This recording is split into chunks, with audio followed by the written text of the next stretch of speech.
Gram panchayat बनिया से सरपंच पद हेतु युवा शिक्षित योग्य मिलनसार कर्मठ जुझारू निर्णयशील प्रत्याशी दीदी शशि हरिभजन ध्रुवे के चुनाव चिन्ह हस्तचलित पंप पर मोहर लगा करके प्रचंड बहुमतों से विजयी बनाए।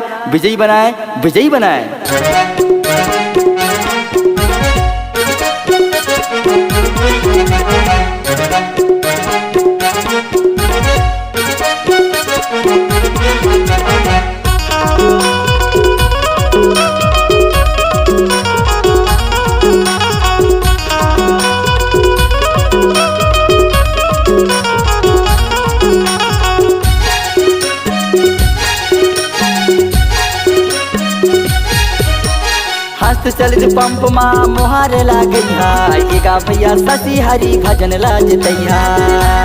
हस्तचलित पंप माँ मोहार लागैया एगो दीदी शशि हरि भजन लाजतैया।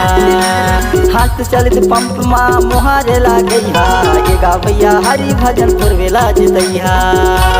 हस्तचलित पंप माँ मोहार लागैया एगा भैया हरि भजन पूर्वे लाजतैया। सुनो गा संगी सुनो दीदी दाई, सुनो गा संगी सुनो दीदी दाई।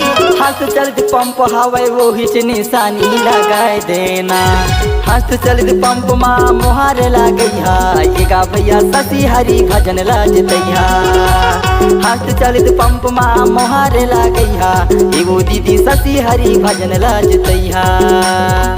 सुनो सुनो दाई दीदी संगी संगवारी काके और काकी मामा और मामी ग्राम पंचायत बनिया से सरपंच पद हेतु युवा शिक्षित योग्य मिलनसार कर्मठ जुझारू निर्णयशील प्रत्याशी दीदी शशि हरिभजन ध्रुवे के चुनाव चिन्ह हस्तचलित पंप छाप मां मोहर लगाना है।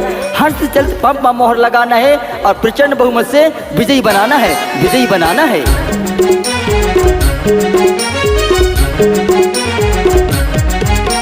ग्राम पंचायत गाँव बनिया की राहैया, ग्राम पंचायत गाँव बनिया की राहैया। सबो संगी सुनो शशि दीदी लाजतैया। हस्तचलित पंप माँ मोहार लागैया एगा भैया शशि हरि भजन लाजतैया। हस्तचलित पंप माँ मोहार लागैया एगो दीदी शशि हरि भजन लाजतैया।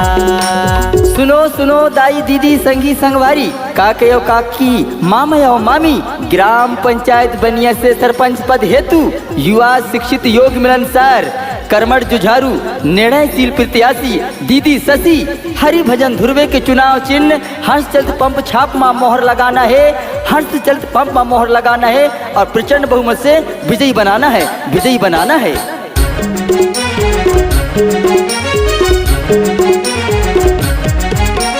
जन जन के दुख सुनैया सबकी हितकारी, जन जन के दुख सुनैया सबकी हितकारी। सेवा माँ खड़े हवे सबकी आज्ञाकारी। हस्तचलित पंप माँ मोहार लागैया एगा भैया शशि हरि भजन लाजतैया। हस्तचलित पंप माँ मोहार लागैया एगो दीदी शशि हरि भजन लाजतैया। हस्तचलित पंप माँ मोहार लागैया एगा भैया शशि हरि भजन लाजतैया। हस्तचलित पंप माँ मोहार लागैया एगो दीदी शशि हरि भजन लाजतैया।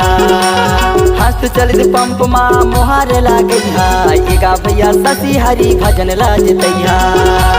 हस्तचलित पंप माँ मोहार लागैया एगो दीदी शशि हरि भजन लाजतैया।